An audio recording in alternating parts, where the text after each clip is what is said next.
আচ্ছা, তাহলে আমি তো এখন যারা তরিকা নিবেন তাদের বলা হইতেছে তরিকা ক্ষুধা প্রাপ্তির উপর যে পথে যায় মানুষ শুদ্ধ বুদ্ধ হইয়া আল্লাহর সান্নিধ্য লাভ করতে পারে সেই পথ, যে পথে গেলে মানুষ প্রকৃত খাঁটি মুমিন মুসলমান হইতে পারে সেই পথ, যে পথে যায় মানুষ রিয়াশূন্য হইতে পারে সেই পথ, যে পথে গেলে মানুষ নাফসের করাল ঘাসের থেকে বাঁচতে পারে সেই পথ, যে পথের থেকে মানুষ দুনিয়ার চাষরা কাটাল হইতে বাঁচতে পারে সেই পথ, যে পথে গেলে মানুষ শয়তানের কুহুকের থেকে বাঁচতে পারে সেই পথটার নামে সত্য তরিকা, ক্ষুধা প্রাপ্তির পথ। সেই পথে আপনাদেরকে আনা হইতেছে তাই না। আপনারা যদি সেই পথে চলতে পারেন তাহলে আপনারা শুনে থাকবেন যে আলাউদ্দিন আশ্চর্য প্রদীপ নামক আরব উপন্যাসের ভিতরে একটা কথা আছে, একটা কিচ্ছা লেখা আছে যে সুরঙ্গের পথে যাইতে যাইতে যাইতে যাইতে তারপরে পাওয়া গেল একটা মুসি, একটা মুলকা, যার ভিতরে তলসলতে ফেলে দিয়ে আনতে পারলেই কাজ। এই তারপর দেখো গুহার পথে আমি এখন নিতে চাই, যে পথে যাইতে যাইতে যাইতে যাইতে যাইতে যাইতে যাইতে আল্লাহ সান্নিধ্য, আল্লাহ তাআলা নূরের বাতি মিলা মুসি মিলা যায়, পাওয়া যায়, সেটা আনতে পারলেই কাজ। সেটা একটা গুহার পথ, সেটা আমরা আত্মার ভিতর দিয়ে চলছে। শরীরটা একটা গুহা বিশেষ, এই গুহার ভিতর দিয়াই আপনাকে যাইতে হবে। এই মারেফতের নূর আপনাকে হাসিল করতে হবে। এই মারেফতের নূর যদি আপনি হাসিল না করতে পারেন তাহলে আপনার মতো বিদ্বান বুদ্ধিমান জগতে বহু কিছু অনেকেই আছে। আপনি হাফেজ বলতেছে, মহর্ষি হাফেজ বলেন, হাফেজ তুমি জ্ঞান বিজ্ঞানে যত উন্নত হও না কেন তোমার পীরের কদমকে তুমি নোহের তরি মনে করো, নচেত দুর্বিপাকের এমনই তুফান আসবে তোমার সবল ভিত্তিক ভাঙ্গে মেসমার করে ফেলবে, তখন তুমি কুলাই উঠতে পারবে না। তাই তোমার পীরের দামনকে তুমি শক্ত করে ধরো।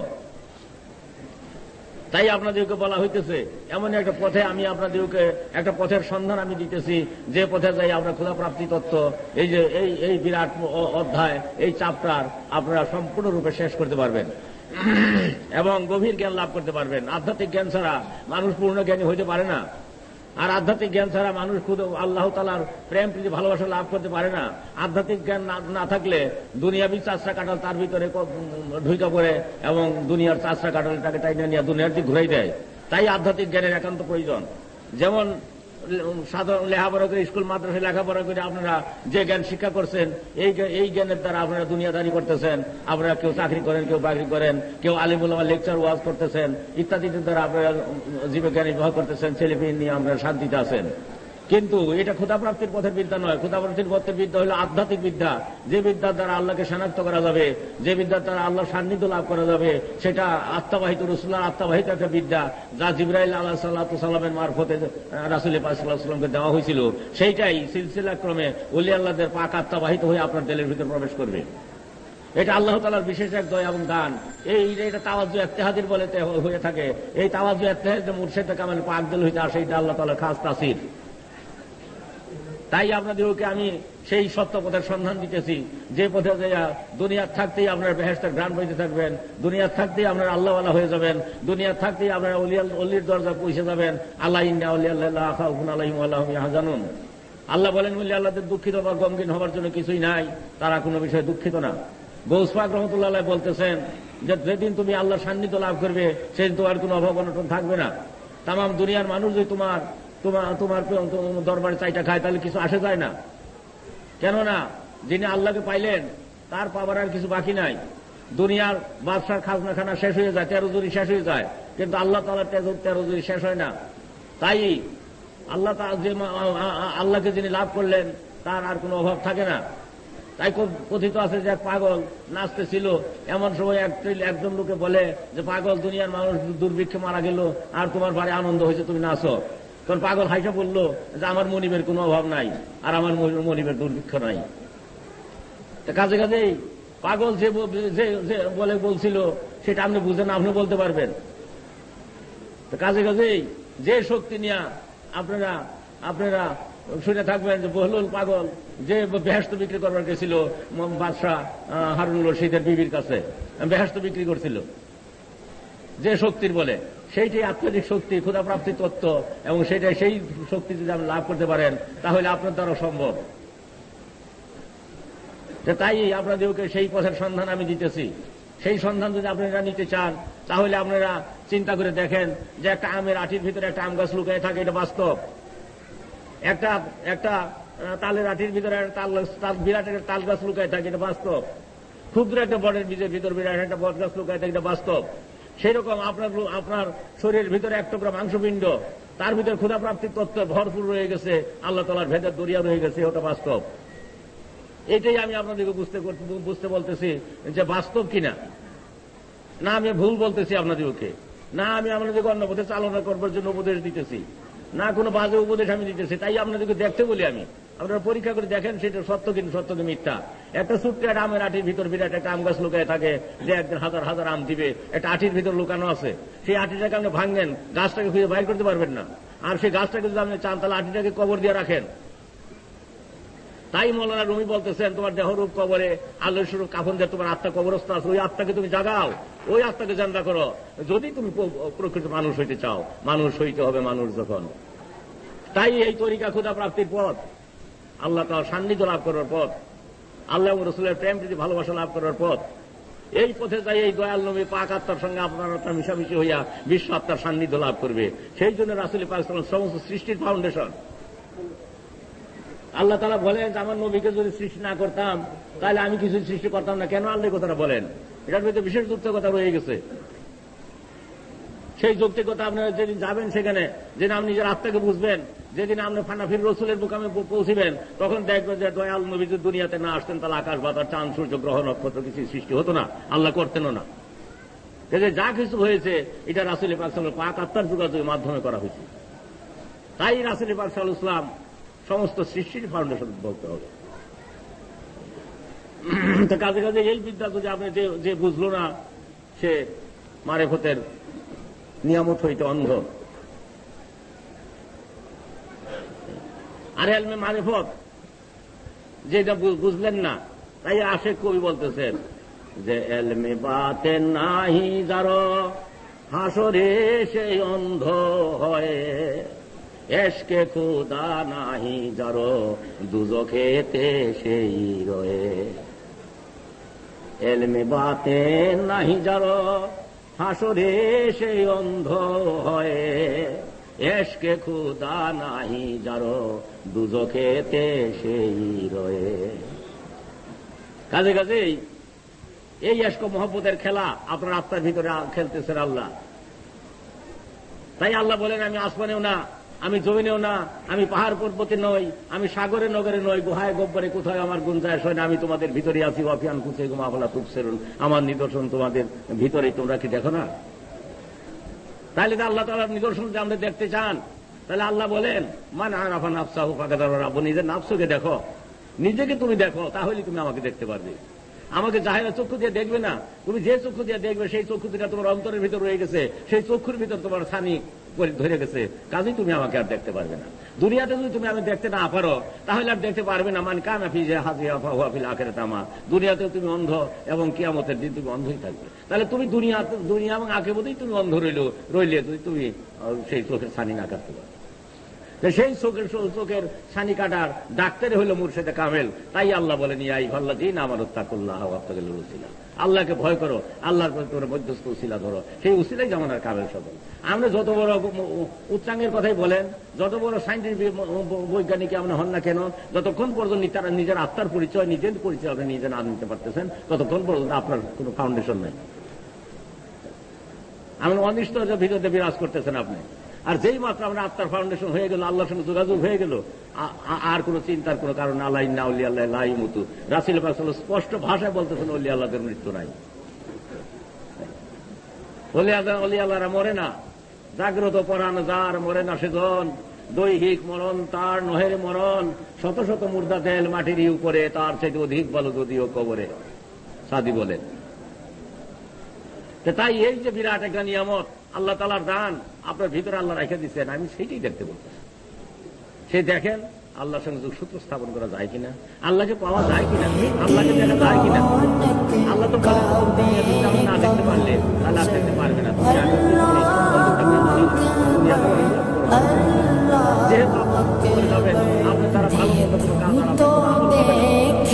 ভালো বন্ধ করতে পারছেন, কোনো আমল আপনার রান্নায় যে আমল আমরা দুনিয়া থেকে নিয়ে যাবো, দুনিয়া থেকে কিছু নিয়ে যেতে পারছি না। আপনার টাকা পয়সা, আপনার ছেলে মেয়ে, বাচ্চা কাচ্চা যত কিছু থাকুক না কেন, সব কিছু দুনিয়াতে আপনাকে রাখে দিতে হবে। দুনিয়ার মাল দুনিয়াকে থুইয়া আপনাকে যাইতে হবে খালি হাতে, অথচ মাল মাত্রা সিন্ধুক ভরা, সেইগুলা আপনার কোনো কাজে আসবে না। কিছুই যখন কাজে আসবে না, খালি হাতে যাইতে হবে। তো একটি জিনিস আপনি নিয়ে যেতে পারবেন, সেই জিনিসটা হচ্ছে আপনার আমল। দুনিয়াতে আপনি যে আমল আপনি তৈরি করছেন, সেই আমলটাই আপনার সঙ্গে যাবে, তাছাড়া আর কোনো জিনিস আপনার সঙ্গে নিতে পারবেন। তাহলে যে আমল আপনি দুনিয়াতে তৈরি করে নিতেছেন, সেই আমলের উপরে আপনি কবর, হাসর, মিজান, তুলসেরা, জাহান্নাম অথবা বেহেশত, একটি আমলের উপর নির্ভরশীল। অতএব সেই আমলটাই নেক আমল হইতে হবে। নেক আমল যদি আপনি তৈরি করতে চান, তাহলে জামানার কামেলের কাছে যাইতে হবে। তাই এটার জন্য মীমাংসা হলো না, তখন হযরত জালালউদ্দিন রুমি রহমাতুল্লাহ বাধ্য হয়ে যাইতে হয়েছিল শামসুদ তেবরিজির কাছে। শামসুদ তেবরিজির কাছে যখন তিনি যে গেলেন, শামসুদ তেবরিজি তাকে বললেন, হুমকি দিলেন যে হরছে খান্দাই দর জমিন দাফন কুন, যা কিছু করেছে তো মাটিতে কবর দিয়ে থাও। তো তখন তিনি পীরের খেদমত করলেন। তাই মুসলিম খুলে আপনারা দেখেন, তিনি যেখানেই কিছু বলছেন আপন পীরকে উদ্দেশ্য করে বলছেন এবং ইশারা দিচ্ছেন শামসুদ তেবরিজির কাছে যাও। তো মৌলানা রুমি বলতেছেন, আমি মৌলানা হয়েছে শামসুদ তেবরিজির পদধূলির দ্বারা। যে শামসুদ তেবরিজি মানুষ পাগল বলে উপহাস করত। তো কাজে কাজেই মৌলানা রুমি মুসলিম শরীফে সেই সমস্ত ব্যাখ্যা করে গেলেন। আগেও তিনি মৌলানাই ছিলেন, মুসলিম শরীফ লেখবার আগে, শামসুদ তেবরিজির মুরিদ হওয়ার আগে মৌলানাই ছিলেন। কিন্তু মুসলিম শরীফ লেখার মতো ক্যাপাসিটি তার ছিল। মুসলিম শরীফ লেখেন কখন, যদি শামসুদ তেবরিজির খেদমত করার পরেতে, তখন তিনি বলতেছেন, আমি কোরআনের সাবস্টেশন নিয়ে গেলাম, আর ডিগ্রি রইল। আমি কোরআন শরীফ নিজে লেখলাম পার্সি ভাষায়, আমি কোরআন শরীফ লিখে ধরে গেলাম মুসনবী শরীফ। মুসনবী ও মৌলবী ও মানবী হাস্ত কোরআন দরজবানে পাহলবী, আমি মুসলিমি খানা পার্সি ভাষায় একটা কোরআন শরীফ লিখে ধরে গেলাম। এমনকি আলেম দুনিয়াতে আছে যে বলে আমি কোরআন শরীফ লিখলাম? এমন আলেম দুনিয়াতে কে আছে যে বুকে টোকা দিয়ে বলতে পারে আমি কোরআন শরীফ লিখে ধরে গেলাম? এটা এখন তো মুসনবী রুমির পক্ষে সেটা সম্ভব ছিল। তিনি লেখাও গেছেন, বসেন মহারাষ্ট্র রামপুর সাহেব বসেন, তিনি লেখাও হয়ে গেছেন যে আমি পার্সি ভাষায় আমি হাস্ত কোরআন দর্জ মানে পাহলবী, আমি পার্সি ভাষায় আমি কোরআন শরীফ লিখে হয়ে গেলাম। কাজে কাজেই তিনি তখন বুঝতে পারলেন, উপলব্ধি করতে পারলেন, মুস্তাফিজ শরীফটার ভিতরে তিনি ব্যাখ্যা করে গেলেন, তুমি যদি খোদা প্রাপ্তি তত্ত্ব হাসিল করতে চাও, জামানার কামিলের কদবের ধুলি হয়ে যাও। কাজে কাজেই যদি আপনি সত্যিকার পথ নিতে চান পাইসা, অবশ্যই আপনাকে আত্মার পথ বুঝতে হবে। আর আত্মার পথ যদি আপনি বুঝতে না পারেন, তাহলে কোন অজ্ঞাত এক জ্যোতির মধ্যে এসে থেকে আপনি যাত্রা শুরু করছেন তা কি আপনি জানেন? কোন এক অজ্ঞাত এক জ্যোতির মধ্যে সে থেকে আপনি আসছিলেন? আইসা কিছুদিন মায়ের মাতৃ উদরে, মাতৃ জঠরে আপনাকে বসবাস করতে হয়েছিল। সেখান থেকে নতুন গাড়িতে করে দুনিয়াতে আসতে হইল। আপনার নতুন একটা গাড়ি নিয়ে আসলেন মাতৃ জঠরের থেকে, আপনার দেহ। কিন্তু আপনি কোথায় যাবেন এই গাড়ি নিয়ে, তা কি আপনার জানা আছে? এবং কোন জ্যোতির মধ্যে এসে আপনি কোন শান্তিনিকেতনে বসবাস করতেন তা কি আপনার মনে আছে? আর কি আপনি সেই শান্তিনিকেতনে যাইতে পারবেন? সেদিকে কি আপনার হুঁশ আছে? কাজে অমূল্য সবাই বয়ে যায়, তাই খাজা বাবা বলতেছেন যে অমূল্য সবাই বয়ে যায়, হুশ করেন, নিজেকে ভ্রম পথে চালিত করবেন না।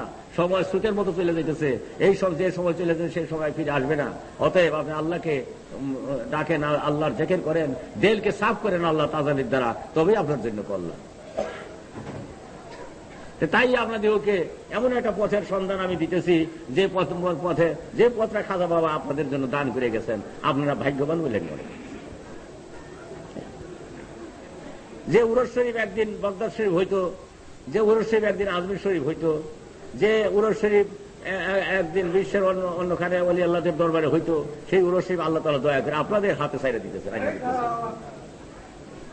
এমন সৌভাগ্য আপনাদের, এমন বলন্দ নসিব আপনাদের যে আমার মহাওলি খাজা বাবা যদি এই বাংলাদেশ না করতেন, তাহলে এই যে এলমে তাসাউফের প্রবাসও পাইতেন না আপনারা। কে আপনাদেরকে কোন দিন বলছিল যে দোসরা দায়রা হয়তো কুয়াতে এলাহিয়ার ফয়েজ আসতেছে, আমরা খেয়াল করেন। মোহাম্মদ জোহরের নামাজের পরে আসতেছে রসুলুল্লাহ মোহাম্মদের ফয়েজ, এটা খেয়াল রাখেন। আসরের নামাজে আদম আলাইহিস সালাম তওবা কবুল হয়েছিল, আসর হয়তো মাগরিব পর্যন্ত তওবা কবুলের ফয়েজ আপনারা খেয়াল করেন। এশার নামাজে রসুলুল্লাহ খায়রাতের ফয়েজ দেল সাফ করেন এবং সাফ দেল আল্লাহর দিকে পাতেন। এবং রহমতের সময় ডাকেন ইয়া আল্লাহ ইয়া রহমান রাহিম বলে আল্লাহকে ডাকেন, তবেই কল্যাণ, তবেই মঙ্গল, তবেই আপনার আত্মা জ্যোতির্ময় হয়ে আল্লাহর দিকে ঘুরতে থাকবে। মুকুন নফসে আম্মারা এ পায় রবি কেনাগা গ্রেফতার দুজক ছবি। কাজে নফসে আম্মারার পায়রবিকে নিজের জাহান্নামের দিকে চালিত করবেন না। আপনি একজন মানুষ, আপনি আল্লাহর তরফের থেকে আসছেন, আপনি আমরে রব্বি, আপনার আত্মাটা আমরে রব্বি, সে সম্বন্ধে কি আপনার জ্ঞান আছে? আর একটা কথা আমি জিজ্ঞাসা করতেছি, আল্লাহ তো আমানতের কথা বলতেছেন, ইন্না আরাদনাল আমানাতা আলাস সামাওয়াতি ওয়াল আরদ। আমি আমানত সাধলাম আসমানকে, জমিনকে, পাহাড় পর্বত, সাগর নগরকে। কেউ সে আমানত নিবার স্বীকার করলো না, পরন্ত মানুষ সে আমানত নিয়ে গেল, মানুষ ক্ষতিগ্রস্ত হল। আচ্ছা, আমি আপনাদেরকে জিজ্ঞাসা, কি আমানত আল্লাহর কাছ থেকে আপনারা আনছেন? আমানত সাংঘাতিক কথা। আমি যদি এই যে ট্রানজিস্টারটা আপনার কাছে আমানত দেই, আমাকে এই অবস্থায় আমি ট্রানজিস্টার আমার কাছে আমাকে ফেরত দিবেন, আপনি 5 বছর পরে চাইলে ফেরত দিতে হবে, এই অবস্থায় ফেরত দিতে হবে, কোনো খেয়ানত করতে পারবেন না। আর আপনি খেয়ানত করেন, ট্রানজিস্টার যদি বাজান তাও খেয়ানত হবে। তাহলে এই অবস্থায় 5 বছর পরে আমাকে ফেরত দিবেন, আমি চাইলেই তাও মাত্র দিবেন আপনি। আল্লাহ তাআলা তো আমানত থুইছে করে আল্লাহ বলতেছেন, আসমানকে দিলাম নিল না, পাহাড়কে দিবার চাইলাম নিল না, জমিনকে সাধলাম নিল না, আমি পরন্তু মানুষ মাথা পেতে নিল, মানুষ ক্ষতিগ্রস্ত হইল। এখানে কবি আফসোস করে বলতেছে যে তুলিতে নারিল আসমান আমানত ধার করিল নেস্তর দ্বার দাও ভাগে পাগলার। আমানত যেটা আসমান জমিন নিবার পারলো না, এটা পড়ে গেল পাগলার ভাগ্যে। তুলিতে নারিল আসমান আমানত ভার পড়িল নেস্তর দাও ভাগে পাগলার। আচ্ছা, আমি জিজ্ঞেস করি, কি আমানত আল্লাহর কাছ থেকে আনছেন আপনারা? অথচ আল্লাহ তো ইস্তাহার দিয়ে রাখছে যে আমানত দিচ্ছি তোমাকে আমি, এবং আমানত আমি চাবো তোমার কাছে। কি আমানত আল্লাহর কাছে দিলে জিজ্ঞাসা করলেন না যে হে খুদাই, যে এত বড় এত বড় ইস্তাহার আপনি দিয়ে গেছেন, কি আমানত দিয়েছেন আমার তো জানাবেন। আর আমানত যদি আপনি খিয়ানত করেন, তাহলে আল্লাহ তুমি জাহান্নামের ভয় দেখাইতেছে, জাহান্নামে তোকে দিয়ে দেওয়া হবে, মানে তোমার হাজত খাটাইতে হবে, দিয়ে দেওয়া হবে, চিরদিনই তুমি হাজতে থাকবা আমানত যদি আমার খেয়ানত করো। আচ্ছা, কি আমানত আল্লাহ তাআলা আপনাদেরকে দিচ্ছেন যে তো ওরা একটা ইস্তাহার দিয়ে দিচ্ছেন, তার সম্বন্ধে কেউ প্রটেস্ট করলেন না কোনোদিন আল্লাহর কাছে? উনি খেয়ালই গেল না, অথচ কত বড় মামলা দায়ের রয়েছে আপনার বিরুদ্ধে, সেদিন খেয়ালটা পর্যন্ত গেল না যে কি আমানত আল্লাহ তাআলা দিলেন।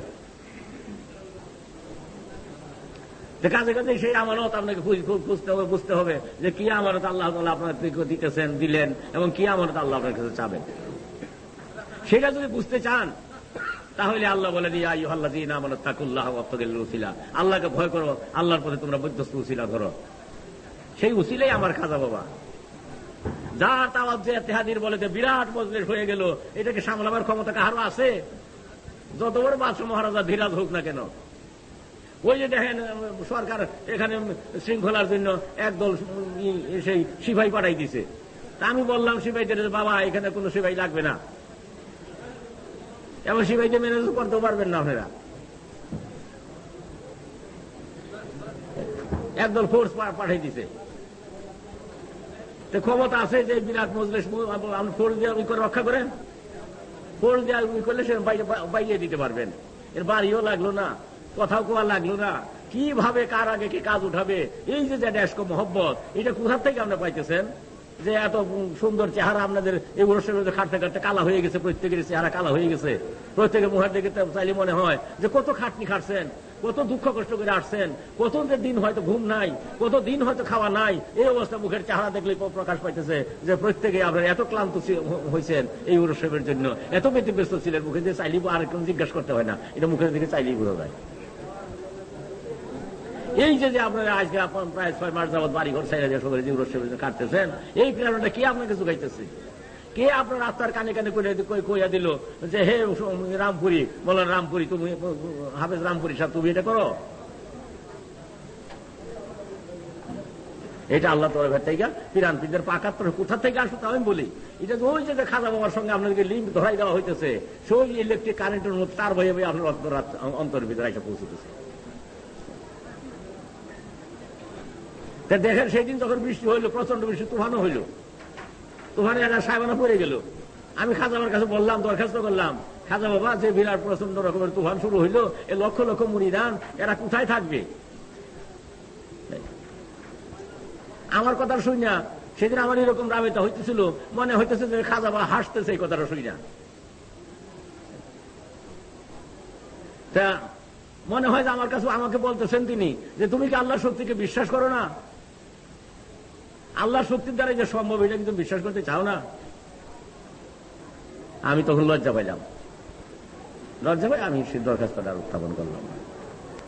আচ্ছা দেখেন, ওই বৃষ্টিটু না হইলে আমরা আরো ক্লান্ত হয়ে পড়তেন, তাতে ধুলা টুলা গুলো বাইতে গেছে, কত সুন্দর আবহাওয়ার ভিতর দিয়া আল্লাহ তাআলা আপনাকে দয়া করে ওগুলো শরীফ করাইতেছেন, কত মহা দান খাজা বাবার, কত বিরাট দয়া আল্লাহ তাআলা।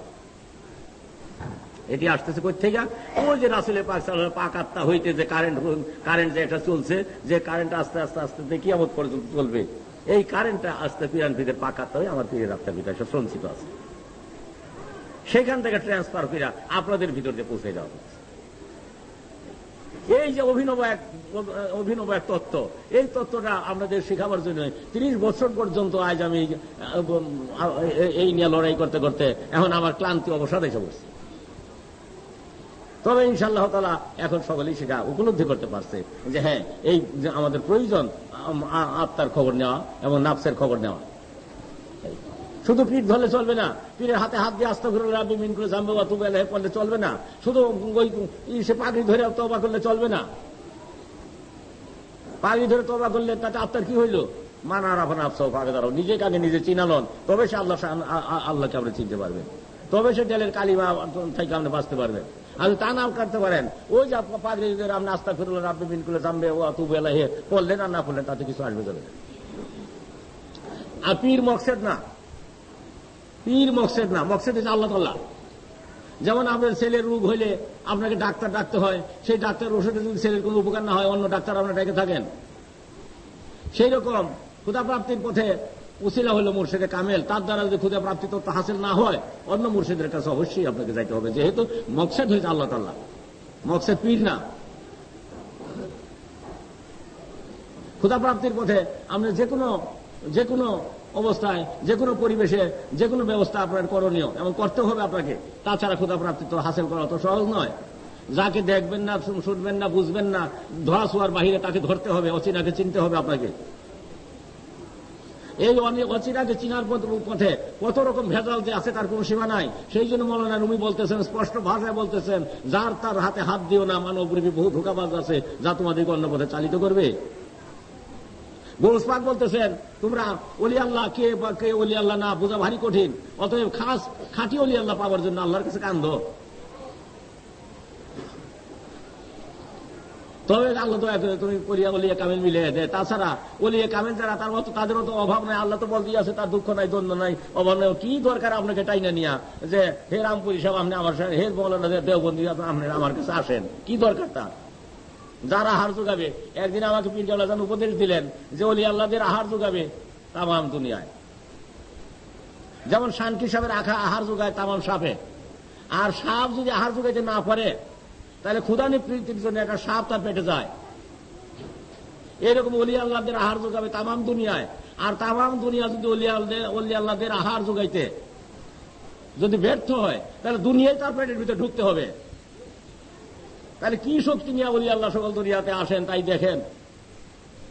তাদের আবার অভাব কি? তারা যদি আপনাদেরকে না ডাকে তাহলে কি শেখা তার?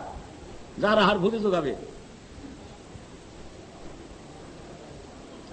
কাজেই দরকার হচ্ছে আপনার ওই উসিলা, ওই মুর্শিদে কামেলের, যার পাকাত্মার যোগাযোগ বিশ্ব আত্মার সান্নিধ্য আপনি লাভ করতে পারেন বা পারবেন, সেই আত্মা খারাপ করবেন। সেই পাক আত্মাটাই হলো জামানার শ্রেষ্ঠ আবদাল খাজা বাবার পাক আত্মা, যে পাক আত্মার যোগাযোগ আপনাদের ভিতরে পৌঁছিতেছে। তাই কত কাঁদলেন, কত দুঃখ করলেন, কত কষ্ট করলেন। দেখেন কোন সুদূর দেশ, কোন সেই চিটাগাংয়ের পাহাড় বর্ডার, কোন সেই চিলমারির বন্দর, কোন সেই জলপাইগুড়ির বর্ডার, সেখান থেকে জাকের আর গরুগুলো নিয়ে 1-1.5 মাস আগে হাঁটতে হাঁটতে প্রত্যেকের শরীরগুলো ভর্তা হয়ে গেছে।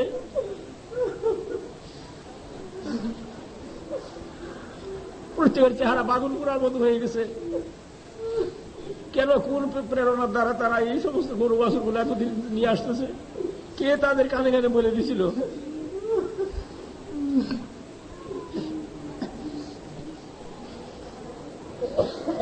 তথাপি তারা ক্লান্তি মনে করে না, তথাপি তারা অবসাদ মনে করে না। তাই মৌলানা সাহেব বললেন, রাত্রিতে গেলাম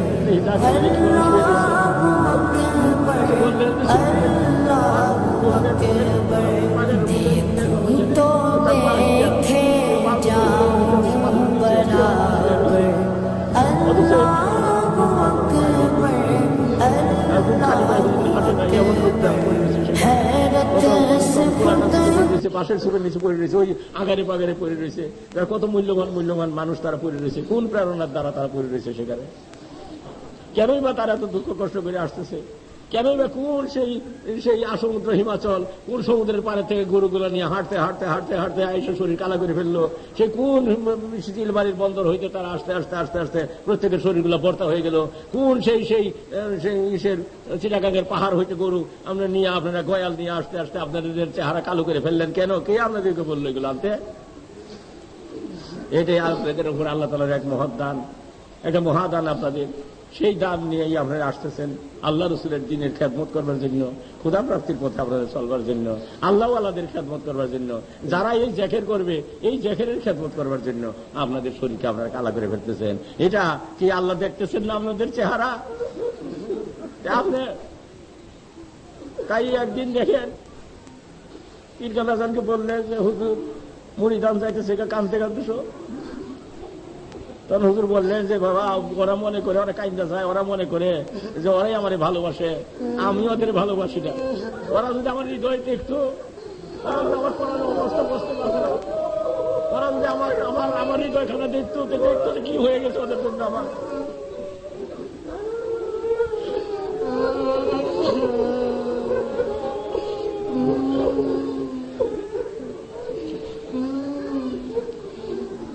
তাই দেখেন আজকে সেই সত্য তরিকা দয়াল বাবার, যে তরিকা প্রচারের জন্য তিনি জীবনভর কোনো বের হয়ে আহার করেন নাই, জীবন ঘুমান নাই। আমি নিজের সঙ্গে থাকছি, তখন আমি বাচ্চা, শিশুকালে আমি আসছি। আমি তার জীবন সঙ্গে থেকে থেকে যা দেখছি যে একদিন ভিতরের হুজরায় তিনি চলে গেলেন, যাইয়া যখন জামা কাপড়গুলো আমার সম্মুখে খুললেন, তখন আমার কান্দা আসলো, যেহেতু শরীর আটটিগুলো বাইরে গেছে। তখন মনে হলো যে একটা করে খাসি যে রোস্ট করে খাইতে যা ঠেহা নাই, আর শরীরের হাড্ডিগুলো বাইরে গেছে। তখন তিনি একদিন বললেন যে বাবা, অন্যান্য পীরেরা মুড়িদের টাকা খাইয়া মুড়া হয়, আমার তোমার পীর দেখো হাড়ে সাথে লাগিয়ে গেছে।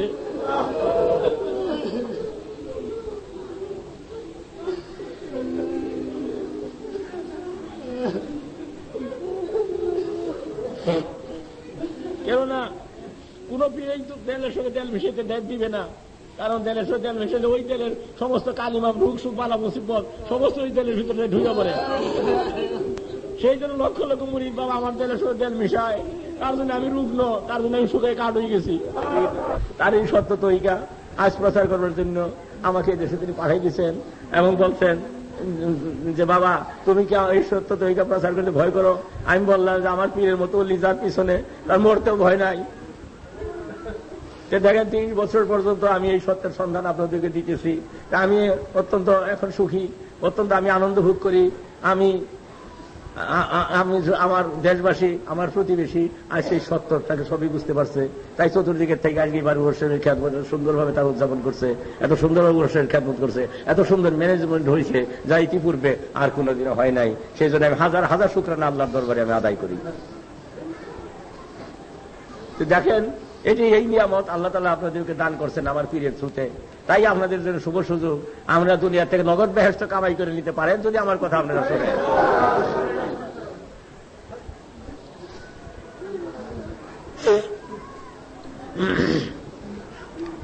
তাই আপনাদেরকে জানানো হইতেছে জামানার সত্য জেন্দাফির। আমি পীর কালাজানের সঙ্গে অনেক সময় থাকতাম, কারণ আমি ছোট ছিলাম, বাচ্চা ছিলাম। আমাকে হুজুর গাবলে এত ভালোবাসতেন, কোন সময় কাছে ডাইকে নিয়ে বলতেন যে বাবা তুমি গজল জানো? আমি বলতাম হুজুর জানি, তো গাও।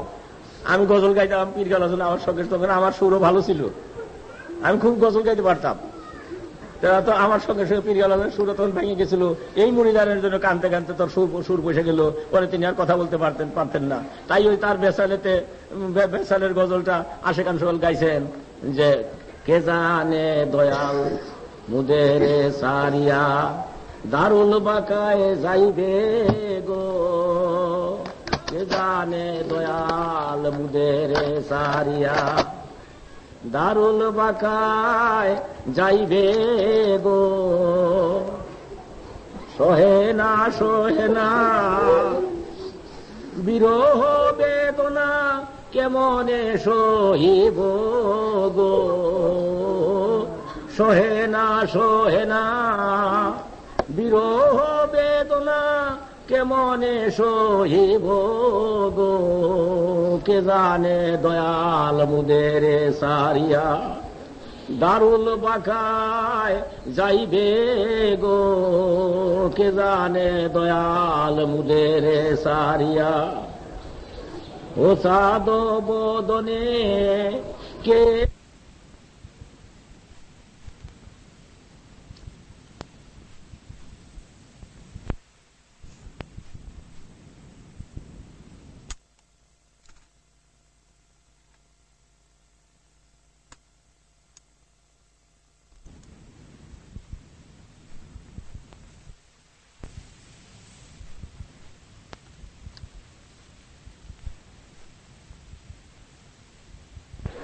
ও সাদ বদনে কে সে মুদরে বাবা বাবা বলে ডাকিবে গো ও সাদ বদনে কে সে মুদরে বাবা বাবা বলে ডাকিবে গো কে জানে দয়াল মুদের সারিয়া দারুল বাকায় যাইবে গো কে জানে দয়াল মুদের সারিয়া দারুল বাকায় যাইবে গো সোনার তনু কঙ্কাল সারো আরো কে করিবে গো নিশি ভোর কালে মুরিদ বেদনায় হু করে কে আর কাঁদিবে গো নিশি শেষ কালে মুরিদ বেদনায় হু করে কে আর কাঁদিবে গো কে জানে দয়াল মুদের সারিয়া দারুল বাকায় যাইবে গো কে জানে দয়াল মুদের সারিয়া ও সাদ বদনে কে সে মুদরে বাবা বাবা বলে ডাকিবে গো ও চাঁদ বদনে কে সে মুদরে বাবা বাবা বলে ডাকিবে গো কে জানে দয়াল মুদের সারিয়া দারুল বাকায় যাইবে গো তাই আবার দয়াল চান্দাফির তিনি মুরিদানের বেদনায় হু করে কাঁদতেন এবং রাস্তার লোকের পর্যন্ত জিজ্ঞাসা করতেন আমাদের যাইতে যদি দেরি হইতো যাইতে জিজ্ঞাসা করতেন বাবা তুমি কি মুখে চিনো যে চিনি কেমন আছে বাবা বলো শুনি তার কাছে সংবাদ নিতেন আজ সেই দয়া হইতে সেই আদর হইতে কত বেদনা যে ভোগ করি আমরা সেটা ভুক্তভোগী তারা আর কেউ উপলব্ধি করতে পারবে না বুঝতেও পারবে না আজকে যতই সিংহাসন রাজ সিংহাসন আমার দয়াল পীর আমার দিয়েন শশাকরা ধরিত্রী আমার হাতে দিচ্ছেন বলে আমার মনে হইতেছে কিন্তু তথাপি আমার পীরের কাছে থাকলে আমি এক মুষ্টি এক চামচ ভাত আমাকে দিত তাই খেয়ে রাত্রে আমি ঘুম পারতাম এখন আমার কত সোনার সংসার তথাপি রাত্রিতে আমার ঘুম আসে না চিন্তায় আমি বাঁচি না রাত্রে যখন আমি শুই তখন আমার মনে হয় মুরিদান গুলা কে কিভাবে আছে কিভাবে করে রয়েছে কোথায় রয়েছে কোন রাস্তা দিয়ে আসবে তখন আল্লাহর কাছে বরং বলতে হয় খুদা তুমি ওদের দয়া করে রক্ষা করো কেননা আমি যদি আউলিয়ার দরবারে পৌঁছিতাম আমার কথা তো তোমার কাছে মঞ্জুর হইতো আমি তো অলির দরজায় পৌঁছিতে পারি নাই আমি একজন নাদান তখন আমার পীরের উসিলে বলতেছে আমি তারিনী দপ্তরের একজন গুনাহগার মুরিদ আমার পীরের খাতিরে তুমি সমস্ত পরিধানকে রক্ষা করো আজকে সেই সত্য তরিকা আপনাদের ভিতর প্রচার করা হইতেছে আজ সত্যের সন্ধান আমি সবকে দিতেছি আমি সবকে একটা সত্য সবের সম্মুখে তাই আনতেছি আপনারা দেশবাসী আজ না হোক কাজ না হোক পরশু বুঝবে কেননা আমার কথার ভিতরে কোনো ঝুট নাই আমার কথার ভিতরে কোনো অসত্যতা নাই আমার কথার ভিতরে কোনো কৃত্রিমতা নাই আমার কথার ভিতরে কোনো আমিত্ববাদ নাই আমি নিছক আল্লাহ তাআলার পথেতে আমি এমন একটা সুন্দর পথের দাওয়াত দিতেছি সবকে, এবং এই দাওয়াতটা নিয়েই আমি আসছি। এই দেশে আলেম ওলামা যথেষ্ট ছিল, যাদের কাছে আমি কিছুই না, কিন্তু আমি একটা দাওয়াত পত্র সকলের জন্য নিয়ে আসছি, এটা অন্য কারো কাছে নাই। তাই দলে দলে আলেম ওলামা এবং সবে সুধীর বর্গ যত কিছু উচ্চ নিচ ধনী দরিদ্র সকলেই যায় সেই ডাকে আসতেছে। তাই আমি সেই সন্ধান, আপনার সেই পথের সন্ধান আমি আপনাদেরকে দিতেছি। আপনারা সেই সত্যের সন্ধান নেন, আপনারা সত্য পথে চলেন, আপনাদের জন্য চিন্তার কোনো কারণ আর থাকবে না। কেননা অতি ভাগ্যের বলে মুর্শিদের ভুল, অতি যার ভাগ্য ভালো বলে তারই কোন মুর্শিদ তার সঙ্গে দেখা হয় বা পায়। আর পীরে কামেল যার পিছনে নাই, দুর্ভাগ্যতা। কেননা দুনিয়ার কুক বোঝাটা ভারী কঠিন। সেই জন্য বাংলার কবি লিখতেছেন যে, যদি ঠকিতে না চাও হাটে এসে, বস গুরুর নিকটে যে ঘেসে, হৃদয়া কষে মহায়ুপদেশে, মনে মুখে মুহাম্মদ শব্দ বল। দুনিয়ার কুকুরের থেকে বাঁচতে চাও, ভবরূপ হাটের থেকে হাটের যদি তুমি সেই কুহুকে না পড়ো, এর থেকে যদি বাঁচতে চাও, তাহলে জামানার কামেলের কাজ ঘেঁষে বসো। যদি ঠকিতে না, বড় পকেট মারা কিন্তু দুনিয়াতে, কারণ সবচেয়ে বড় পকেট মারা হইল শয়তান। এ কোনখান থেকে পকেট মারি নিয়ে যাবে আপনি টেরো পাবেন না। আমি দেখেন, আমি শুনছি যে এই যে ব্রিটিশ জামানায় তখন এই যে ময়মনসিংহ টাউনে আসছিল এক ম্যাজিশিয়ান। সেই ম্যাজিশিয়ান ম্যাজিক দেখাবে বেলা 10টার সময়। জজ, ম্যাজিস্ট্রেট, ডিস্ট্রিক্ট ম্যাজিস্ট্রেট, তারপরে জজ সাহেবেরা, বড় বড় অফিসার সমস্ত সমবেত হইল, কিন্তু 10টা বাজে গেল, তখন কোন ম্যাজিশিয়ান আর সে মঞ্চে গেল না। 10টা, সোয়া 10টা, 10:30, তখন সবাই মনে করছে যে এই লোক কোন খারাপ লোক, হয়তো সে কোন কলেজে চলে গেছে। কিন্তু 10:30 বাজে সব চলে যায়। তখন এমন সময় বুট জুতা পায়ে দিয়া একবার দমদমায় স্টেজে যেয়ে উঠলো একটা লোক। তখন বলে যে, আপনি কে? আমি ম্যাজিশিয়ান। কয়টার সময় মিউজিক দেওয়ার কথা ছিল? যে 10টার সময় মিউজিক দেওয়ার কথা ছিল। এখন কয়টা বাজে? যে এখন 10টা বাজবার 10 মিনিট বাকি আছে।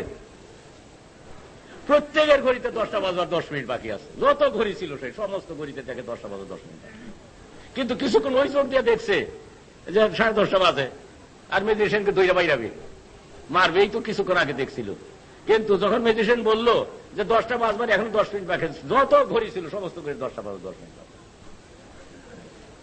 দেখেন, সামান্য একটা ম্যাজিশিয়ান আপনি সেই 10:30 ঘরের কানা দেখাই দিল 10:15 সময়, সেই 10:15 ঘরে এনে দেখাই দিল। আর শয়তান, ইন্না শয়তানুল লিল ইনসানি আদুউম মুবিন, শয়তান এর চেয়ে বড় ম্যাজিশিয়ান। সে কোনখান দিয়ে যে আপনার ইমানের ঘর লুটপাট করে আপনি নিয়ে যাবে, আপনি বুঝতেই পারবেন না যে আমার শেষ করে ভালো শেষ হবে। কাজে তার হাতের থেকে বাঁচবার জন্য উপায় নাই, এই শয়তান লাইনের হাত থেকে বাঁচবার কোন উপায় নেই একমাত্র মুর্শিদে কামেল ছাড়া। তাই জামানার শ্রেষ্ঠ কামেল, শ্রেষ্ঠ আফজাল খাজা বাবা যিনি তাওয়াজ্জুর বলেতে আপনাদের দেলের ময়লা ছাইরা দেল 14 রাত্রির পূর্ণিমার চাঁদের মতো উজ্জ্বল হইতেছে, দেল তাজা হইতেছে। সে তাজা হইতেছে বুঝলে আল্লাহর কথা, আল্লাহ রসুল মহব্বতের কথা চোখ দিয়ে পানি আসে। যদি তাজা না হইতো, শুকনো মাটিতে কোনো ফসল হয় না। চৈত্র মাসে কোনো বীজ বপন করলে সে ফসল হয় না, যেহেতু তখন মাটি মারা যায়, মাটি শুকিয়ে যায়। যেই মাত্র বৈশাখ মাসে নতুন বৃষ্টি হয়, সমস্ত যা বীজ, যে বীজ কোনো বীজ বপন করেন আপনারা, সেগুলা গজেই উঠবে, অঙ্কুর হবে। সেই রকম আপনার দেলের ভিতরে দুনিয়ার কুহুক, দুনিয়ার চাষরা কাটাল, দুনিয়ার সমস্ত আবর্জনা পরিপূর্ণ হয়ে আত্মারাজ্য শুকিয়ে যায়। তাতে আপনি আল্লাহর নামের বীজ বপন করলে উঠে না। সেটা রসুল্লাহর মহব্বতে পানি সিঞ্চন করেন। রসুল্লাহর মহব্বতে পানি যখন পড়া আরম্ভ করে পড়বে, তখন তার ভিতর থেকে আল্লাহ তাআলা জাকেরের ফসল অঙ্কুরিত হইতে থাকবে। তখন আপনার এটা কি বলে, যখন সর্বস্ব এই ফসলগুলো হয়ে যাবে, তাকেই বলে সুলতানুল আসকার।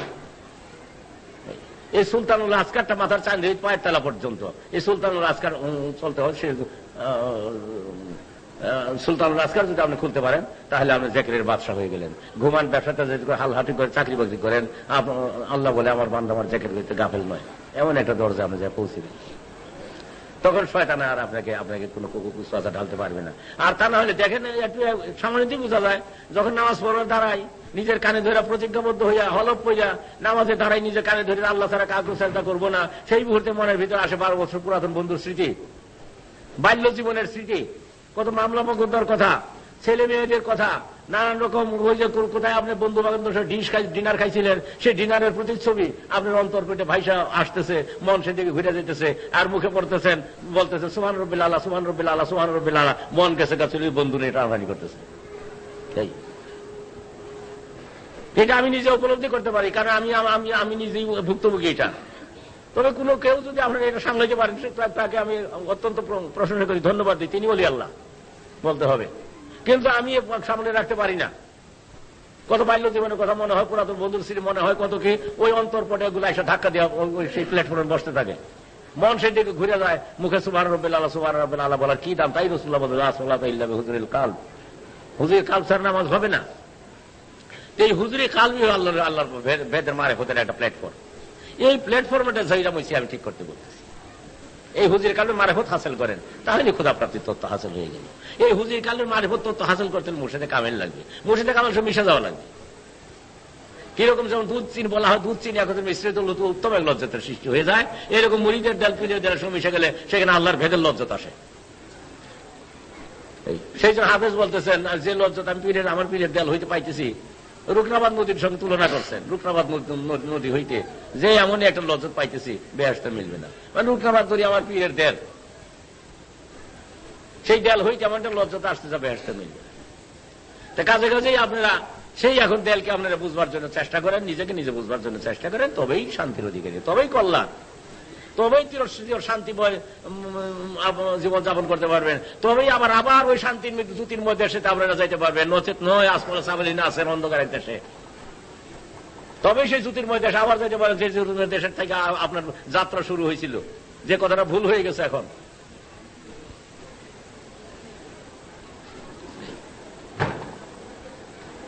যে দেশে আল্লাহ আপনাকে জিজ্ঞাসা করছিলেন যে আমি কি তোমাদের মাবুদ নই, তখন আমরা স্বীকার করেছিলেন কালুবালা। সেই দেশের খবর আর আজ মনে নাই। এখন দুনিয়ার রূপে কুখ্যাত এক রমণীর পালায় করে ভুলে গেছেন সেই দেশের কথা। এটা দুনিয়া সাদি রহমতুল্লাহ কুখ্যাত একটা রমণী, বৃদ্ধা একটা রমণী, এর দুই পাঠি দাঁত, সুনমুখের দাঁত দিয়ে স্বামীর সুনমুখ হাসি কিশোর দাঁত দিয়ে কাইটা হালাক করে। তাই বলতেছেন যে তুমি এমন একটা চরিত্রভ্রষ্টা কলঙ্কিনীর কুহুকে পড়ো না যে প্রত্যেকটির ভোরে একটা করে স্বামী গ্রহণ করে। কারণ তুমি যেমন চাই কাজ করতেছো, যে ঘরবাড়ি তুমি তাকে ঘরবাড়ি একদিন তোমার দাদা ছিল, এই দুনিয়া তারে নিয়ে খেলছিল, তারে ধাক্কা দিয়া কবরে রাইখে আসলো, যখন তার রক্ত মাংস নরম হয়ে গেল, গ্রন্থিগুলো ঢিল হয়ে গেল, বৃদ্ধ হয়ে গেল, বল কমে গেল, তখন এই কুখ্যাত এই রমণী তাকে কবরে রেখে আসছে। তারপরে ধরছে তোমার বাপের এইবারে খাইছে, এখন ধরছে তোমারে। হুঁশিয়ার হে বাচ্চা, হুঁশিয়ার, আগে হুঁশিয়ার হোক, তোমার পিছনে কিন্তু রাখছে আদা লবণ খাইয়া। কাজে কাজেই হুঁশিয়ার থাকেন, দুনিয়ার কুহুকের থেকে হুঁশিয়ার থাকেন। তাই দাদালি বলতেছেন, মৌলানা দাদালি আশেক কবি বলতেছেন যে যদি ঠকিতে না চাও হাটে এসে বস গুরুর নিকটে যে ঘেসে, হৃদয়া কোষে মহায়ু উপদেশে মনে মুখে মুহাম্মদ শব্দ বলো, যাবে ধাঁধা ছুটে দিব্য চক্ষু পাবে, বাহিরের রূপে ভ্রমণা জন্মিবে, গুপ্ত তত্ত্ব সব আশু প্রকাশিবে, তুরে কে ঠকাবে মদিনায় চলো,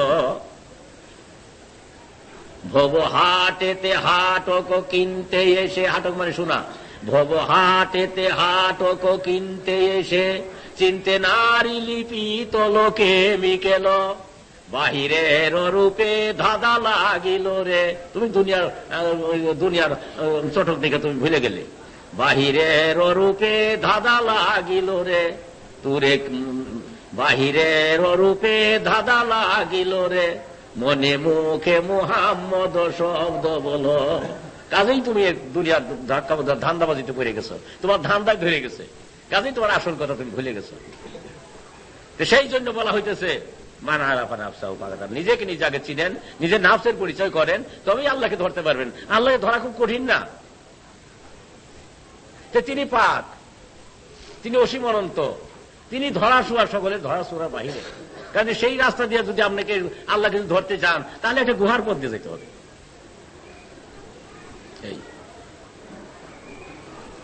সেই গুহার পথ দিয়ে যাইতে যাইতে যাইতে যাইতে দেখবেন উপরের তালায় জ্বলছে বাতি, নিচের তালায় জুম্মা ঘর, ধন্য রে তোর স্বাদের কারিগর।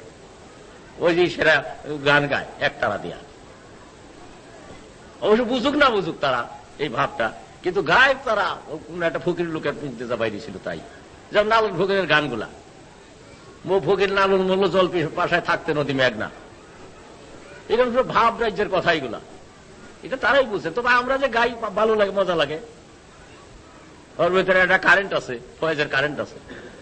তাই যাই হোক, আমি আপনাদেরকে যে উপদেশ দিলাম, এখন আমি আপনাদেরকে সত্য তরিকার পথে আমি নিতেছি। চলুন এখন আমরা সর্বপ্রথমে আমি আপনাদেরকে তওবা করাইতেছি, সমস্ত গুনাহ থেকে আপনারা পাক হন। কারণ তওবাকারীকে আল্লাহ ভালোবাসেন, তওবাকারীর গুনাহ আল্লাহ তাআলা মাফ করে দেন। তা সর্বপ্রথমে আপনারা সকলেই তওবা করেন, আমার সঙ্গে সঙ্গে বলেন আউযু বিল্লাহি মিনাশ শাইতানির রাজিম, বিসমিল্লাহির রহমানির রহিম, আস্তাগফিরুল্লাহ রাব্বি মিন কুল্লি জামবি ওয়া আতুবু ইলাইহি। হে খোদা, সমস্ত গুনাহ থেকে তওবা করলাম, তোর জাতের কসম খেয়ে বলতেছি রাসূলুল্লাহ সত্য তরিকা শেষ নিঃশ্বাস পর্যন্ত ছাড়ব না। লা ইলাহা ইল্লাল্লাহু মুহাম্মাদুর রাসূলুল্লাহ। আচ্ছা, তাহলে আপনাদের তওবা করানো হইল। আল্লাহ তাআলার জাত সেবতের কসম খেয়ে বললেন রাসূলুল্লাহ সত্য তরিকা আপনারা ছাড়বেন না। আল্লাহর জাতের কসম খেয়ে বললেন, সকলেই ওয়াদা করলেন রাসূলুল্লাহ সত্য তরিকা ছাড়বেন না। এই সত্য তরিকা যেন আর জীবনে ছাড়েন না। এই হইল কথা। তাহলে রাসূলুল্লাহর সঙ্গে মিশে যান, আল্লাহ সাথে আপনি মিশে যাবে। এই নদীর কাঁঠালের ভিতর যে পড়ছে সমুদ্রের ভিতর, সে যাবে চলে, এতে কোনো সন্দেহ নাই, নিঃসন্দেহ এটা। আচ্ছা, তাহলে এখন তওবা করাইলাম, এখন আমরা যদি কালো বাতি দেই, আমরা যার মতন এখানে দাঁড়ান, যতটুকু পারি আমি দেই, যাওয়ার বাতাস করো। গুহার পথে বলছি, এখন কিন্তু আমি গুহার কাছে করেছি। আপনাদের নিয়ে আসছি গুহার পথে, যে পথে এখন আল্লাহর কাছে যাবেন। অ্যারাবিয়ান নাইটের গল্প কিন্তু এটা, ওই যে আলাউদ্দিনের পানি দিল গুহার পথে, যাইতে যাইতে যাইতে যাইতে যাইতে যাইতে পাইলে মুসি বাতি চলতেছে, মুসি পাইল, সেই পথ কিন্তু এলো দিবা খাল। এখানে প্রথম চাম মাংস, লতিভাই কাল প্রথম লতিভাই সবক দিয়ে দিলাম। এখানে প্রথম চাল মাংস হাত, তার নিচে এক টুকরা মাংস, ওই মাংস আপনার দেন। আল্লাহ বলে তোমার দেলে নিজের নাফসের পরিচয় করো, নিজের দেলের পরিচয় করো, তাহলে আল্লাহ। এইখানে এক টুকরা মাংস কিনবেন, বলে আপনার দেন। এই মাংসটির নাম হলো কাল। লতিভা কাল বা সবক দিয়ে দিলাম। আজ হইতে হুজুরি কাল, খেয়াল কালবে কালব আল্লাহর দিক, নামাজের আগে বলা হয় খেয়াল কালবে কালব আল্লাহর দিক, আল্লাহ হাজের নাজের খেয়াল কালবে ডুবাইয়া রাখিলেই নামাজ আল্লাহ মনে থাকে, আল্লাহকে মনে রাখবেন। এই তাই খেয়াল কালবে ডুবাইয়া আল্লাহকে হাজের নাজের জানিয়া হুজুরি কালবে আল্লাহকে প্রথম বলিবা কালবে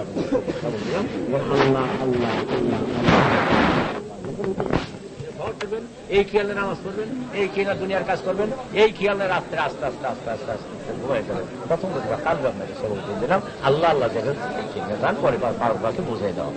আজ 30 বছর আমাদের ঝগড়াই করতে, কত লড়াই, কত কি, কত মারামারি ইত্যাদি 30 বছর ফিরে আশা করি। এখন ইনশাআল্লাহ লাইন পরিষ্কার হয়ে আসছে। কত বছর হ্যাঁ কাজে কাজে ইত্যাদিতে দরজা ইনশাআল্লাহ তাআলা আশা করি সর্বদিক দিয়া ঠিক করেছেন, দয়া করে লাইন পরিষ্কার করে দিতেছেন। আমার কথা হইল যে আমি আমার পরবর্তী সময় যারা শরীয়ত তরিকত শিখতে পারে, শরীয়ত তরিকত শরীয়ত ছাড়া তরিকত শিক্ষা হয় না, পঙ্গু হয়ে যায়। কাজে কাজে আমাকে কি করেছেন, 2টা ভার দিয়ে দিচ্ছেন। সেই জন্য আমি একটা মাদ্রাসা করতেছি, আলিয়া মাদ্রাসার মাদ্রাসা। এই মাদ্রাসা দ্বারা পূর্ণাঙ্গ শরীয়ত শিক্ষা দেওয়া হবে, সরস্বত আলেম তৈরি করা হবে, তৈরি করা হবে। কারণ আলেমেরা আমাদেরকে ঝগড়াই করে, কাজে এমন আলেম আমি তৈরি করবো যে আমাদের পীর কালাজানের সত্য তরিকা বুঝে তারাই দুনিয়া থাকবে কাভাবে। কাজে হুজুর কাবলার সত্য তরিকাটা আমি মাটির সঙ্গে লীন হইতে দিব না। নদী দিব না, কেননা আমাদের কর্ম অনুসারে এটার ভালো মন্দ নির্ভর করবে। আমার কাজ দেখে পীর গড়াজান কিরকম আছে মানুষ অনুমান করবে। আচ্ছা, আমার কাজের যদি কোনো ত্রুটি যদি থাকে তো বলবে নারার ফকিরটা ছিল, নারার ফকিরের মুড়িদার পারলো কি। তো কাজে কাজে এই কথা যেন না আসতে পারে, সেই জন্য শরীয়ত তরিকত দুইটাতে আমি ব্যাট দিতেছি। এই জন্য আমি বিরাট আকারে মাদ্রাসা তৈরি করবো এবং ইসলামের কলেজ তৈরি করবো, যাতে এই শিক্ষায় শিক্ষিত হয়ে নকশাবন্দি মুজাদ্দের দপ্তরের থেকে দুইটা শিক্ষা করে যেতে পারে। আর এই ইসলামিক ফাউন্ডেশন নকশাবন্দি মুজাদ্দের দপ্তরের ফাউন্ডেশন আমি তৈরি করেছি, যতদূর ভবিষ্যতে কোনো সময়ই যেন প্রচার কার্য ব্যাহত না। এই সমস্ত কাজ নিয়ে আমি অত্যন্ত ব্যতিব্যস্ত। ইনশাআল্লাহ তাআলা আমি লাইনও করে ফেলছি। আলোচনা দেওয়াতে আমি যথেষ্ট স্বতঃস্ফূর্ত সাহায্য পাইতেছি। স্বতঃস্ফূর্ত আমোদ প্রমোদের সঙ্গে যাকে আমি সমস্ত কাজ করে দিতেছে, কাজে আমি কোনো ব্যাগ পাইতেছি না। এই জন্য আমি যাইতে পারতেছি না, হেভি কাজের চাপে। আর এই একবারে লুকে লুকারণ্য ওর সেই এই প্রায় আজ কয়েক মাস যাওয়াটা এই নিয়ে এই ব্যস্ত করব। কারণ এত লোকের ভিড়, যা প্রায় 250-300 ডেক্সি ডাল তরকারি পাক করা হয়েছে বেড়ার সাথে। কাজে কাজে আমার চুলাও কম, ডেক্সি হবে চুলা অনুপাতে, লোক অনুপাতে চুলা ডেক্সি হয়ে বাড়াইতে হবে। এবার থেকে যা দেখা গেল ডবল করা লাগবে। এই তারিখ আয়ুষের জন্য আমার যাইতে বিলম্ব হতেছে, এটা বলেন যেন। আর ইনশাআল্লাহ তাআলা যে কোনো সময় আমি আসবো। তবে আমি আসতে বিলম্ব হইলেও চিন্তার কোনো কারণ নাই, যেহেতু আমি আজীবন আমার পীরের আওলাদের খেদমত করে যাব, এটা আমার প্রতিশ্রুতি দেওয়া আছে। আমার পীরের আওলাদের খেদমত আমি আজীবন নিয়মিত ভাবে করে যাব, আমার সাধ্য মতো। এর জন্য কোনো ত্রুটি হবে না, আমি যখন ইচ্ছা তখন যাই। এইটা প্রথম বুঝছি আমার। আর পীর আমাজান আমার কাছে চিঠি লিখছেন, সেই চিঠির উত্তর আমি এখন দিলাম না, বলবেন যে পরে পরে শিখি, এইটা বলেন। আর আমার কদম বুঝি জানাবেন, আর জামাই আসতেছি বলবেন। এবং বহু এই পাঠাইতেছি, খুব ধুমধার সঙ্গে যাওয়া হবে। সমস্ত জিনিসে আল্লাহ তাআলা আমাকে দিয়ে রাখছেন ব্যবসা পাঠাবার জন্য। পীর গড়াজান হাত থেকে আমি সব পাইছি, আমি পাঠাই দিই।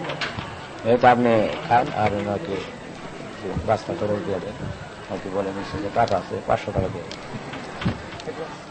আরো কাজ করা হইল না তো, কাজে কাজে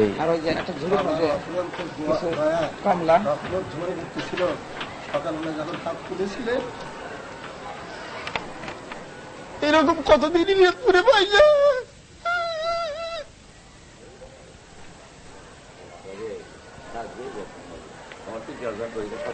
জামানের মুজাদ্দিদ তার সত্য প্রচার হবে, চিন্তা কারণ না। তবে আমি যত্ন নিতে পারলাম না, এই জন্য আমি লজ্জিত, দুঃখিত, খুব দুঃখ মর্ম। আল্লাহ তো বলতেছেন যে হুশিয়ার এই সম্বন্ধে থাকো তোমরা, যদি আল্লাহদের কোনো দুঃখিত বা গম্ভীর হওয়ার জন্য কিছুই নাই। তাই কি করেন আমাকে বললেন যে বাবা 200 লোক দরবারে পুরা থাকি কিছু আসে যায় না। কাজে কাজেই দেখেন, তবে আমার কি মহাহলি, মহাতাপস, মহাসুধী, জামানার আব্দাল, জামানার মুজাদ্দিদ। আল্লাহ তাআলা সাধারণ লোকের মধ্যে কথা বলতেন হযরত উমরের সঙ্গে, আর সাধারণ লোকের মধ্যে সঙ্গে কথা বলতেন আব্দালদের সঙ্গে। আর তাই জামানার শ্রেষ্ঠ আব্দাল খাজা বাবা, আল্লাহ তাআলা তার সঙ্গে কথা বলতেন। আল্লাহ তাআলা তাকে সমস্ত কিছু জানাইতেন। তাই তিনি যখন ব্রিটিশ জামানায় যখন 1 টাকা 1.5 টাকা চাই ছিল, সেই সময়ে আমার হযরত দয়ালপুর দস্তগীর কেবলাজান সাহেব চোখের পানি মুছতেন আর বলতেন, বাবা সকল তোমরা কম খাও, এমন একটা দিন তোমাদের শরীরে আসছে যেদিন দুনিয়াতে ভাত থাকবে না। আমরা সেটা বিশ্বাস করতে পারতাম না। এবং আরো বলতেন যে বাবা 100 টাকা মন চাল হইলে তোমরা কেমনে বাঁচবে, আমরা সেটা বিশ্বাস করতে পারতাম, আমাদের কাছে বিশ্বাস হতো না। মনে করতাম যে খেলা বিশেষ কি বলে বুঝাও কঠিন, আমাদের দেশে 100 টাকা মন চাল কেন হবে, এরকম নানা রকম কথা হইতো। তখন শেষ সময়টা তিনি অনুরোধ করতেন যে বাবা সকল পীরের কথা থেকে সমুদ্র তোমরা মনে রাখো আমার কথা, তোমাদের মাথা বুঝেই করা গুলা বুঝেই করেন, ধান থাকে তোমরা অল্প হাত তুলো, তোমরা কম খাইও, কেননা দুনিয়াতে ভাত থাকবে না। আর কামলেন তখন ভাত আছে কিনা। ব্রিটিশ জামানায় যখন দুনিয়া কেউ জানতো না, তখন হুজুর চাইলে একটা বাদ্য কন্ট্রোল বসাই দিলেন, বাবা কম খাদ্য কন্ট্রোল করো তোমরা, সকলেই কম খাও, তাহলে তোমাদের কোনো চিন্তার কোনো কারণ থাকবে না। আর তোমরা যদি 100 চালে ভাত 800 চালে ভাত 80 দিন খাও, করে কোথা থেকে পাবে 100 টাকা মন চাইলে তোমরা কি করে কিনবে। তখন আমরা কেউ বুঝতাম না, দেশের লোকে বুঝতো না, তবে হাসি হয়তো হইতো।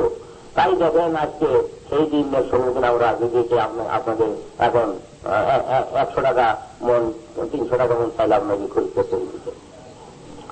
তো কাজে কাজেই ওলি আল্লাহদের কথা ভেদের সমুদ্র তিনি সেই সময় আমাকে বলছিলেন যে বাবা এমন একটা দিন তোমার সঙ্গে আসবে যেদিন হাজার হাজার টাকা সুদ তোমার পায়ের নিচে গড়াই যাবে সেদিন তুমি আমাকে ভুলবে না।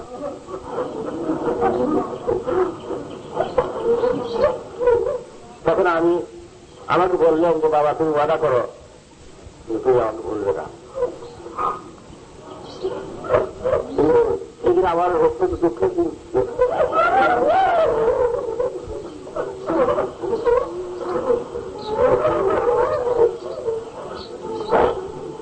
আমার দরকারটা উর্বার পাক ছিল না, কোথাও আমার আত্মীয় স্বজন বলতে কিছু ছিল না দুনিয়াতে। আমি যেই কাল ধরতাম সেইটা ভাইয়া করে দিত, যেখানে দেখতাম সেখানে লাঞ্ছনা দুর্ঘটনা ছাড়া আমার চোখ দেওয়া কিছু আসতো না। এমনি ভাবে আমার দিন কাটতেছিল। এই সময় 3 জন বললেন তুমি আমার তুমি ওয়াদা করো হাজার হাজার টাকা তোমার পায়ের নিচে স্রোতের মতো করা যাবে, সেই সময় তুমি আমাকে ভুলবে না।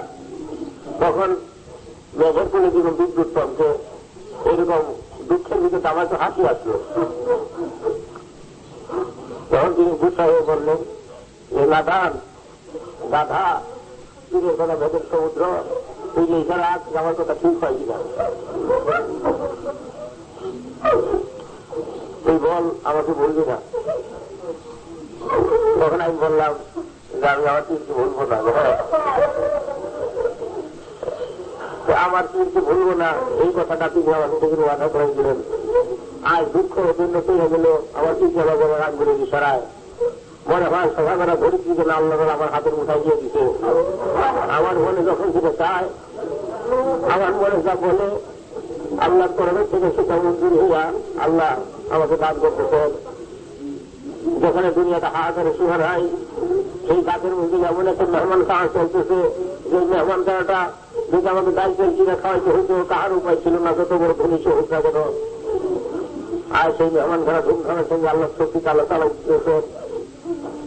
যেমন সুলেমান আলাইহিস সালাম আল্লাহকে জানাইছিলেন যে ও খোদা আমি আপনার সমস্ত সৃষ্টিজীবকে একসঙ্গে দাওয়াত খাওয়াইতে চাই, জিয়াফত করতে চাই, আমি আল্লাহ বলে গেছে করেন।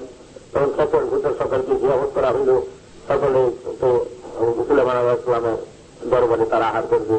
তাই সুলেমান আলাইহিস সালাম খাদ্য তৈরি করেন, পাহাড়ের মতো ভিজে গিয়ে খাদ্য তৈরি করে রাখা হইল, যে যা খায়। একটা গোয়াল মাছ সমুদ্র থেকে উঠে সুলেমান আলাইহিস সালামকে বললেন আল্লাহ তোর ফরিয়াদ করলে যে খোদা আপনি তো আজ আমাদের খাবার দিতেছেন না, আমরা তো কোনদিন না খেয়ে থাকি নাই, আজ আমরা কোথায় খানা পাইতেছি না, আপনি আমাদের ক্ষুধা লাগতে খাইতে দেন। আল্লাহ জানাই দিলেন যে হে সামুদ্রিক সামুদ্রিক বন্ধু সকল আজ আমার বন্ধু সুলেমান আলাইহিস সালাম আমাদেরকে জগৎ করতে সেই জগৎ খাবেন, সেই জন্য আমাদের খানা বন্ধুকে রাখা হয়েছে। তখন একটা বোয়াল মাছ সমুদ্র থেকে উঠে আসলো, অতীত আসলে একটা বোয়াল মাছ উঠে আসলো। আচ্ছা সুলেমান আলাইহিস সালামকে ফরিয়াদ করলেন যে হুজুর আপনি তো আমাদের এগুলো জগৎ করতেন, আমাদের খাওয়াবেন, আমরা ক্ষুধার্ত আমাদের খাইতে দেন। সুলেমান আলাইহিস সালাম বললেন যাতে পাহাড়ের মতো ঝিপি ওদের তোরা খাইয়ে যাওয়া সামুদ্রিক জীব তার খাইতে বলবো আইসা। তখন সেই গোয়াল মাছটা কথিত অসুবিধাকে লেগে বাড়ি দিয়া সবগুলো একবার এক লোক মাছ খাইয়ে ফেললো। খাইয়ে ফেলার পরে বললো যে হুজুর আমরা 3 লোক এরকম 3 লোক আল্লাহ তাআলা আমাদেরকে খাওয়ায়, আমাকে খাওয়ান, আজ মাত্র যে অবস্থা খাবার আছে 1 লোক খাইলাম। সুলেমান আলাইহিস সালাম তিনি স্তম্ভিত হয়ে পড়লেন, তিনি ভয় পেয়ে গেলেন। তখন আল্লাহর কাছে বললেন যে খোদা এই শক্তি একমাত্র আপনার এই সমস্ত বিশ্বকে খাওয়ানো, এই জিয়াফত খাওয়ানো, অতএব আপনি আমার ইজ্জত বাঁচান। আল্লাহ বলেন যে বন্ধু নয়টাফাক আরো বন্ধু চায় না, তাই হে আমার প্রিয় বন্ধু আপনাকে 3টি গান এনে বান্ধবেন। একটা 3টি গান এনে বান্ধা হলে 3টি করিম জাতীয় তখন যিনি যার উদ্দেশ্যে পাওয়া 3টি গান এনে বান্ধা হইল। তখন আল্লাহ জানাই দিলেন যাও সকলে ইচ্ছা ভূত কীট পতঙ্গ সকলে যাও আমার বন্ধু সুলেমান আলাইহিস সালাম দাওয়াত করতে তোমরা সকলে সেখানে দাওয়াত খাও। সকলেই খাইলো, সকলেই সেই খাইলো, পেট ভরে খাইলো, তৃপ্তির সঙ্গে আহার করলো, যে যেরকম খায় সেরকম খেয়ে গেল, সকলের তৃপ্তি হয়ে গেল। অর্ধেক মাত্র 3টি গান শেষ হলো, আর বাকিটুকু রয়েই গেল। তখন আল্লাহ জিজ্ঞাসা করলেন সুলেমান আলাইহিস সালামের পক্ষ হইতে যে হে খেতর ভূচর, হে সামুদ্রিক জীবজন্তু, আপনাদেরকে আমার বন্ধু দাওয়াত করছিল, আপনারা ঠিক মতো খাইছেন কিনা আমাকে তা জানান। সকলেই বললো যে হে খোদা আমরা অতি উপাদেয় দ্রব্য আমরা আজকাল জিয়াফত খাইলাম, তার জীবনে আমরা কোনোদিনও খাই নাই, এত স্বাদের আহার আমরা জীবনে কোনোদিন করি নাই। আল্লাহর শক্তিতে সবই সম্ভব। তাই গাছে মসজিদটা সেইরকম ভাবে চলতেছে, যেখানে কুর্মি কত লোকে খাবে তার কোনো বাজেট নাই, কত হাজার লোকে কুর্মি খাবে তারও বাজেট নাই। আল্লাহ তাআলা দয়া করেছে, মেহমান খানা আপনাদের জন্য খুলে দিচ্ছেন, আপনারা সেটা চালিয়ে যেতেছেন। আমরা প্রত্যেকেই করছি, প্রত্যেকেই এখানে খাবেন, প্রত্যেকেই খেদমত করতেছেন, প্রত্যেকেই ঘোরাবাড়িতে ঘোরাঘুরি পারতেছেন। এই ঘোরাবাড়িটা ওই আল্লাহ আপনাদেরকে দান করছেন, তার ভিতরে আপনাদের তকদির বলুন যে আল্লাহ আপনাদেরকে দান করবেন। কাজে এই চিন্তা দান তখন আমাকে বললেন যে বাবা তুমি ফরিদপুর যাও। এটা অবশ্য খুব বড় হিস্ট্রি, এই হিস্ট্রি আমি বলতে চাই না। তখন আমি ফরিদপুর আসলাম, কিন্তু এই জায়গাটা আমার বেশি পছন্দ হইল না, জঙ্গল, এখানে জনশূন্য, আর সেরকম লোক আছে, ধনী লোক নাই, গরিব মানুষ তাও পছন্দ করলাম না তখনকার জন্য। আমি এসে চলে গেলাম। আবার বললেন বাবা তুমি ফরিদপুর যাও, যাও কয়েকদিন থাকবে। এইভাবে আমি ওই আসলাম, আসে দিয়ে পাড়ায় 15 দিন থেকে গেলাম। আবার বললেন তুমি ফরিদপুর যে হাদায়ত করবে, সেবার এসে কিছু হাদায়তের কাজ শুরু করলাম। ওই খান সাহেব দিয়ে একটা গরুর ঘর, ছোট্ট একটু গরুর ঘর ছিল, সেটা তাদের কাছে চাই নেওয়া হইল। চাই নিয়ে সেখান থেকে তরিকা প্রচার করা আরম্ভ করলাম। একজন দুজন লোক তরিকা করতে আরম্ভ হইল। আর আমার পার্শ্ববর্তী সরজুল সাহেব ওই যে ইসে কি নাম মাতবরের বাবা, তারপরে আব্দুল মশালকে, তারপরে করিমুল্লাহ সাহেব ইত্যাদি আমাদের পার্শ্ববর্তী আমাকে তাই মদত করা শুরু করলো। আমরা আস্তে আস্তে আস্তে সংসার কাজ আগিয়ে গেছি, সেটাকে কাজ আগিয়ে দেওয়া আরম্ভ হলো। এইভাবে কাজের মধ্যে গঠিত হলো। তারপরে যখন কিছু বড় হইল, তখন এখান থেকে আমি চলে যেতে চেষ্টা করলাম। তখন আমাদের চৌধুরী বাদশাহ দত্তবাড়ার জমিদার, তিনি সম্মিলিত হলেন। তিনি আমাকে বললেন যে হুজুর চলেন আপনি আমার এলাকায়, আমি আপনাকে 30 একর জমি আল্লাহ খেরাজ করে দিব, খেরাজ লাগবে না, আপনি সেখানে ক্যাম্প করবেন, সেখানে গাছের মন্দির তৈরি করবেন, সেখানে আপনি আস্থান আপনি তৈরি করেন। তখন আমি আমার ইচ্ছা ছিল যেখান থেকে চলে যাবো, কারণ জায়গাও নাই, অল্প জায়গা, আর ভুল জঙ্গল, এখানে থাকা তো কঠিন, এখান থেকে অন্য দিকে চলে যাবো। আমি রাত্রিতে স্বপ্নে দেখেছিলাম যে আকাশে একটা সাদা উড়ো ঘাস ঘুরতে